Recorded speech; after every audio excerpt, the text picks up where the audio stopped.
आज का हमारा जो टॉपिक है वो है उत्पादन संभावना वक्र यानी कि प्रोडक्शन पॉसिबिलिटी कर्व।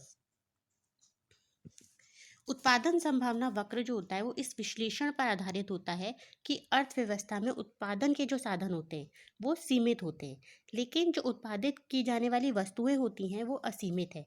इसके साथ साथ जो साधन होते हैं ये इनके वैकल्पिक प्रयोग भी होते हैं, ये हम पहले भी पढ़ चुके हैं। इसीलिए वस्तुओं के उत्पादन के लिए अर्थव्यवस्था के सामने अनेक विकल्प आते हैं जिन्हें हम उत्पादन संभावनाएं कहते हैं। यदि इन उत्पादन संभावनाओं को रेखा चित्र के द्वारा प्रदर्शित किया जाता है तो इसी को हम उत्पादन संभावना वक्र कहते हैं।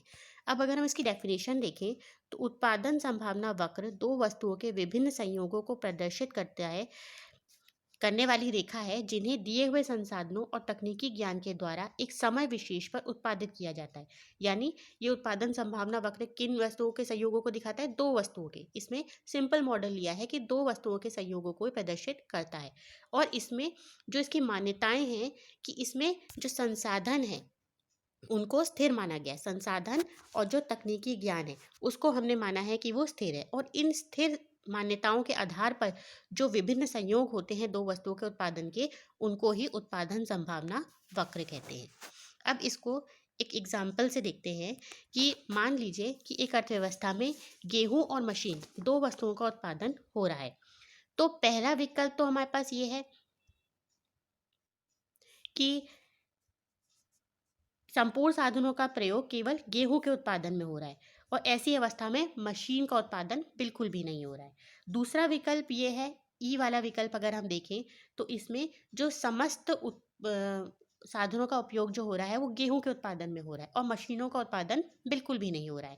और तीसरा उत्पादन जो है ये बीच के हैं, बी सी डी, जिसमें हम कुछ जो साधनों का प्रयोग गेहूं के उत्पादन में लगा रहे हैं और कुछ साधनों का प्रयोग जो है वो मशीन के उत्पादन में लगा रहे हैं।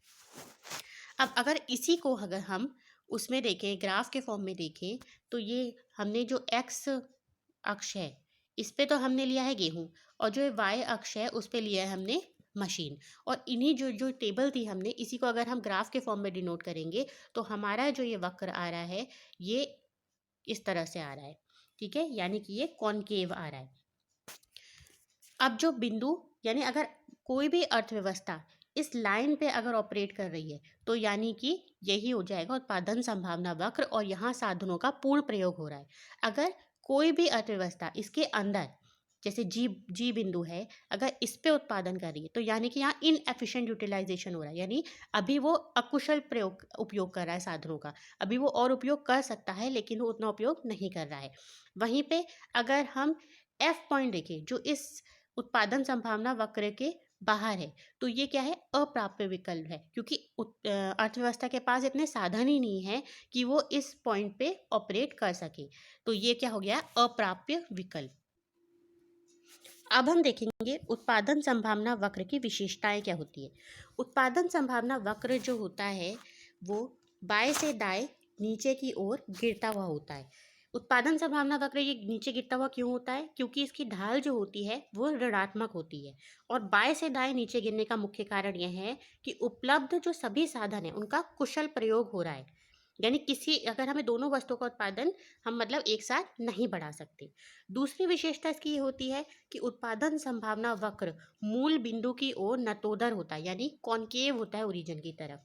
इसका मतलब यह है कि जब हम किसी वस्तु एक्स वस्तु का उत्पादन बढ़ाना चाहते हैं तो हमें दूसरी वस्तु वाई वस्तु यानी जो है उसके उत्पादन का त्याग करना पड़ेगा। हम दोनों वस्तुओं को एक साथ नहीं बढ़ा सकते, इसीलिए वो क्या होता है, जो कॉनकेव होता है वो प्रोडक्शन पॉसिबिलिटी कर्व होता है।